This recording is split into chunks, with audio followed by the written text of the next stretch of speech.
So a lot of people have been telling me to watch My Hero Academia for a long time, and now, having watched the first episode of Vigilantes, I understand why. I get it. Hello, everybody. Welcome on in. It's me, Amanda, aka Vamp, and today we are here to talk about My Hero Academia Vigilantes Episode 1. Full disclosure, I am not super deep into the My Hero lore. I have heard about it. As I said, it has been really recommended to me, but I just haven't gotten around to reading it or watching the anime yet. And then they announced this new show, and I know it's based on a manga that is a spin-off, that is a prequel. It's not made by the original mangaka, but I think he oversees it. And I was like, okay, this is a good point for me to jump in. I don't have to have any stuff before. It's a prequel. So here I am watching it. So that's my experience. I do have some My Hero manga that I want to read, so I'll probably get into that at some point soon. But for now, I am just raring to go on Vigilantes. What did I think of it? Do I have issues with this? How do I feel about it as a comic book fan? Stay tuned for all of those thoughts. Also, spoiler warning, we will be talking about episode 1, so just know that if you haven't watched it yet, or if you haven't read the manga, I guess, I'm going to be talking about that, so heads up. Speaking of that, let's talk about what happens in episode 1. I don't want to get too deep into it because I'm going to be talking about it kind of throughout this review, but just to kind of give you a quick recap, this is basically an introductory episode. We're introduced to our main character, who I think is called Nice Guy right now in terms of his code name. He has a slide and glide quirk. It's not very impressive, and we also get introduced to a couple of the other main characters. Popstep, who basically is like a K-pop star, or a J-pop star, I guess I should say, because I think we're in Japan. And she is, aiming to be like an idol, but also is kind of a hero, and her quirk is, I believe, that she can jump. That's her thing. And then we also meet Knuckle Duster. Quirk, TBD. And he is a super interesting character. So we just get introduced to all of these people, and we kind of get into a little bit of, what a vigilante is and how each of these characters is approaching it from a different place. And that is pretty much Vigilantes. Also introduced to, some villains, also introduced to kind of a bit of a mystery that is going to be a problem that I think our Vigilantes are going to need to solve. So what did I think of this show? Well, I'll tell you the issues that I had with it at the end. We'll get to that. But before we get to that, let's talk about some of the things that I loved. The beginning of the episode, just every element of this, the shots, the lighting, the drama, it feels so heightened. It's like, just like a superhero comic that I would read. Everything feels very dramatic, it feels very heightened, and I think the art, the lighting, and the music all really add to this element of the show, which was something that I loved. I feel like everything has this swell of excitement to it that just really reminds me of the superhero genre in a really nostalgic way, but with something that's new, which is very exciting for me as a superhero fan. My favorite character so far has to be Knuckle Duster. I love Knuckle Duster. I thought, when I saw Knuckle Duster in the trailer, I thought Knuckle Duster was going to be kind of like Batman, or maybe Midnighter. If you guys don't know Midnighter, he's originally from Wildstorm, and Wildstorm got bought by DC. He's also a little bit like Batman, but he's more of a bruiser, and his whole thing is that he has tech in his head that basically allows him to predict people's moves. So he's a really good fighter because he can kind of predict what you're going to do before you do it. So that's Midnighter. That's what I thought we were going to get with Knuckle Duster. Kind of either of those vibes, or maybe a combo. And while there are little elements of each, who he really reminded me of was actually Daredevil, which I was not expecting. He's just such a scrapper, and I really like that about him. He just has these brass knuckles that he uses to mess people up. And the other thing that I loved is his entrance. He appears on this rooftop. He looks so majestic, and then he just drops down into trash. And I have to wonder, does Knuckle Duster even have a quirk? Because I don't think he does. And if he doesn't, gosh, do I like that, because I was not expecting that, and it's so cool because it would mean that he has to be a vigilante, because he could never get approved to be a hero because he just has no powers. It also kind of parallels a little bit of my understanding of the My Hero story, except that we have a character, the main character, who does get powers. I don't know a ton about My Hero, but I am also watching Vigilantes right now with Uptown Duck, who is more familiar with My Hero than I am. So when I have questions about the world or things like that, or I'm curious, Duck has been filling me in on some stuff, and everything I hear, guys, I freaking love.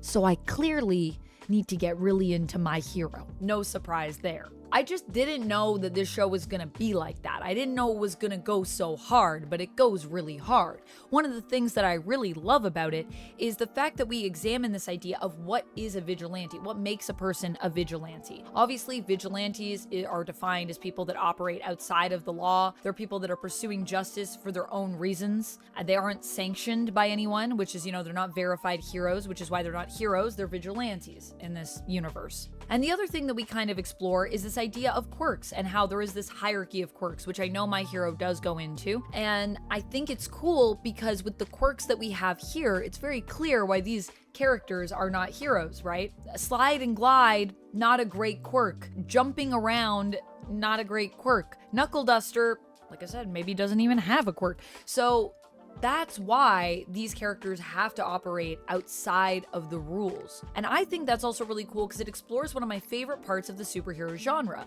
I tend to like a lot of the underrated characters in comics, the ones that people say, that character's kind of lame, they're not very interesting, their powers aren't even that cool. Characters like Peeper in the X-Men comics, or if we're sticking to X-Men, Cypher or Dazzler. These are some characters that I really love. Eye-Boy, who just have these unconventional powers that you would say, that's not very useful or interesting. But the reason why I think these characters tend to be more interesting for me is because it means that when they do sing, when they are shown to be super powerful, it's as a result of some really creative writing. And I've always said this, a power is not more or less powerful just because of what it is. I don't really like ranking powers for this reason, or ranking strengths, because it's really all about who's writing the character and how they decide to write them.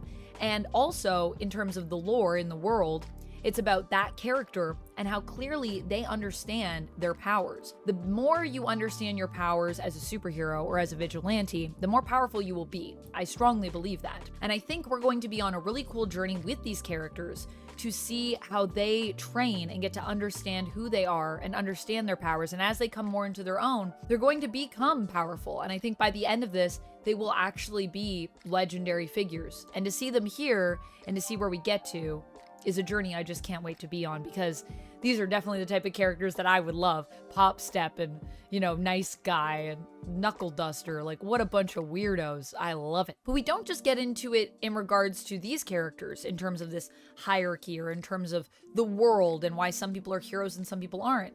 We also see in one of our kind of villains we're introduced to, this gang of, I guess teenagers, young adults that pick on Nice Guy. Their whole thing, one of them anyways, a couple of them actually I think, seem to have physical quirks. And I learned through Duck that physical quirks are a thing, and people that have that, it's really interesting. It sounds like they're treated kind of like how the Morlocks are in the X-Men universe. If you don't know the Morlocks are mutants that basically only really have physical mutations. They do also have powers, but for the most part, their powers also make them kind of look ugly, or in some way they're unconventional. They're not as embraced by society, so they live in the sewers. They have to, because they're just not accepted. They're not like the X-Men, who tend to be also very pretty powerful people. And I love this idea that there is also just a group of people that has kind of been shunned, and I can't wait to explore more how they fit in, because I love the Morlocks in X-Men, and I always think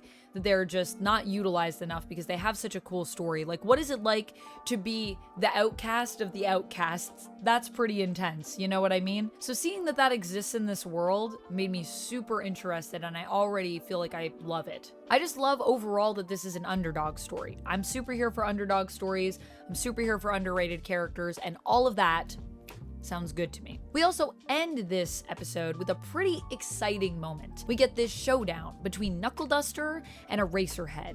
And yeah, I'm not well versed in my hero, but I do know Eraserhead. Eraserhead's quirk is that they can erase people's powers, or their quirks, which is pretty crazy. And that's why I think this fight with Knuckle Duster is going to be even more crazy, because I don't think Knuckle Duster has a quirk, which means Knuckle Duster might be one of the best suited people to take on Eraserhead. Because if you don't have a quirk, Eraserhead's quirk is like null. Knuckle Duster can just beat Eraserhead up, and I'm hoping that that's what happens, and that's what we get to see.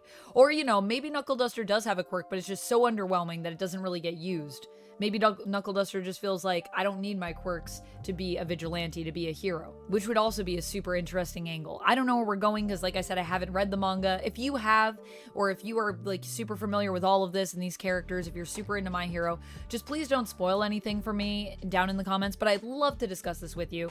I will say, so my complaints about the show, none. I have no complaints about the show. Haha, I got you to watch till the end. No, I don't have any complaints. I have no notes. I really loved this first episode. I think it's so strong. I think it's so cool. And I just can't wait to get into the world more and explore it. And now I'm like, I don't know. Do I go and watch My Hero now? Do I wait? Do I read it? I don't know what to do. So I need guidance. Guys, tell me, what should I do? Should I read stuff? Should I watch stuff? Should I just let vigilantes take me on a ride? What would you recommend?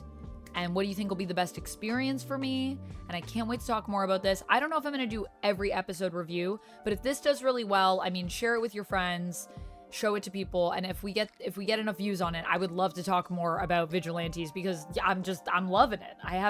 It's great. I think overall rating for this episode for me would be a straight 5 out of 5. I really have no notes, and I was like, I can't watch episode 2 yet. I have to wait, and then I went and watched more Solo Leveling, and that scratched my anime itch, but I really want to watch episode 2 right now, and I can't. Gotta wait a few days. The wait is gonna kill me. That's all I have for this one, and I would love to hear your thoughts on this first episode down in the comments. Let me know your experience with My Hero. Are you a mega fan? Are you also jumping in with me here? I want to know, and let me know your thoughts. I'm really excited to discuss. Clearly, that's all I have to say. I love superheroes, and this is so good. I'm so hopeful. I'll see you in the next one, and until then, friends, stay nerdy. Bye! And if you missed it, I do talk about anime sometimes, and here, this video, it's proof. Click it to see.